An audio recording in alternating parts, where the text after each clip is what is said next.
ধুবুৰীত ৰাইজৰ দল কংগ্ৰেছৰ আসন বুজাবুজিত লাগিব নেকি বেৰি পতালি। কংগ্ৰেছ আৰু ৰাইজৰ দলৰ মাজত ধুবুৰীৰ দুটা সমষ্টিৰ আসন বুজাবুজিৰ অংকত লাগিব নেকি খেলি মেলি। কি হ'ব ভৱিষ্যত বৰ্তমানৰ গোলগঞ্জৰ বিধায়ক আব্দুছ সুবহান আলী চৰকাৰ আৰু পূৰ্বৰ দক্ষিণ শালমাৰা সমষ্টিৰ বিধায়ক ৱাজেদ আলী চৌধুৰীৰ। কংগ্ৰেছ এআইইউডিএফ আৰু ৰাইজৰ দলে নামনি অসমৰ ধুবুৰী জিলাৰ প্ৰতিটো অঞ্চলতে নিৰ্বাচনী কুচকাৱাজ ইতিমধ্যে আৰম্ভ কৰিছে।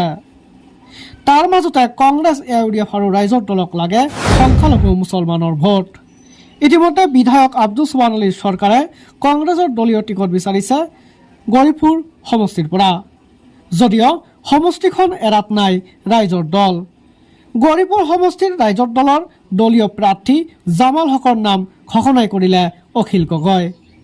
ইপিনে কংগ্ৰেছী জ্যেষ্ঠ বিধায়ক ৱাজেদ আলী চৌধুৰী সমষ্টি বিচিং জৰুৱা লাগে ৰাইজৰ দলক। এইবাৰ এইটো সমষ্টিত লাগি আছে কামত।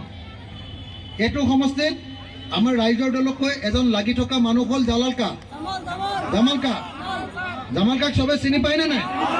সকলোকে মই হাত তালি বজাই জামাল কাক আপোনালোকক মৰম কৰিবৰ কাৰণে অনুৰোধ জনাইছো। জামাল কাক ধুবুৰীৰ মুঠ 5টা আসনৰ ভিতৰত কংগ্ৰেছৰ দুটা গুৰুত্বপূৰ্ণ সমষ্টি লাগে অখিল গগৈক। ইপিনে কোনোপধ্যে এই দুয়োটা সমষ্টি এৰি দিবলৈ সাজু নহয় কংগ্ৰেছে।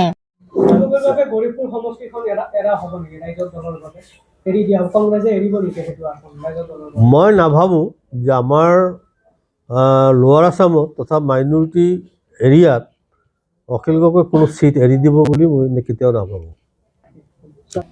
এতিয়া প্ৰশ্ন হয়, ধুবুৰী জিলাৰ এই দুয়োটা আসন ভাগ বতৰাত কংগ্ৰেছ আৰু ৰাইজৰ দলৰ মাজত লাগিব পাৰে আউল। Bureau' report, north east bulletin.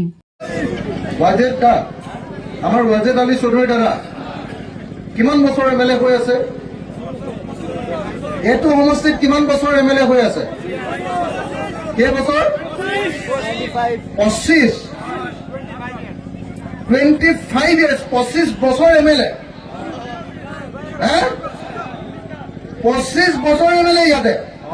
Wajed দা নে এইটো নতুনকে পৰিছে নে আগৰ পৰাই ৱাজেদ দাৰ সমষ্টি? 25 বছৰ এমএলএ, ৰাস্তাটো বনোৱা নাই। তেতিয়াতো মোৰ লগতে বহে এমএলএ হিচাপে, একেলগতে বহো। মই এতিয়া গালিও পাৰিব নোৱাৰো।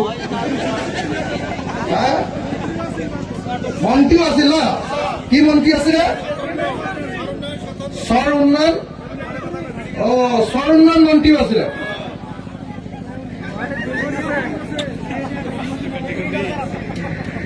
এতিয়াতো মইতো কংগ্ৰেছৰ লগত অলপ বন্ধু হৈ গলো এতিয়া,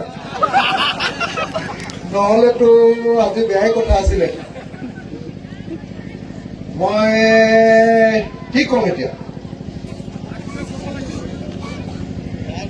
মই ৱাজেদ দাক ইয়াৰ পৰা অনুৰোধ কৰিছো যে ৱাজেদ দাই নিজৰ পইচা খৰচ কৰি হলেও যদি চৰকাৰৰ পৰা ৰাস্তা আনিব নোৱাৰে, মইতো 25 বছৰ নহয়, মই 10 বছৰ থাকিলে 5 বছৰতে মই ৰাস্তা বনালোহেঁতেন।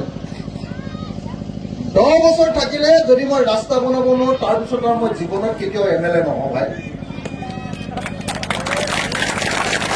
25 বছৰ এমএলএ থাকি যদি হাজাৰ হাজাৰ মানুহ থকা এই জেগাটোত যদি এটাও ৰাস্তা নাই, তেতিয়াহ'লেতো কবলৈ বেয়া, কিন্তু মইতো কবই লাগিব, উপায় নাই।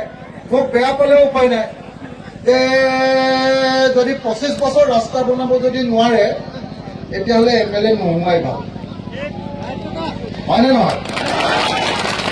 মই ৱাজেদ দাক এবাৰ এৰি দিবলৈকে কওঁ নেকি, হয়নে নহয়? এতিয়া এই টিভি কেইটা আছে কাৰণে মই বেছি টানকে ক'ব পৰা নাই। সিহঁতি একদম কংগ্ৰেছৰ লগত অখিল গগৈ পুৰা যুদ্ধ লাগিছে বুলি উলিয়াই দিবগে গৈ তেখেতসকলে কৈ, বুজিছে নে নাই? কিন্তু একদম সঁচা কথা দেই, বেয়া পাই ভাল পাই মই নাজানো। 25 বছৰ এমএলএ কৈ থাকি নিজৰ সমষ্টিত যদি এই ৰাস্তাটো অকল কেৱল বালি আছে আৰু বালি আছে।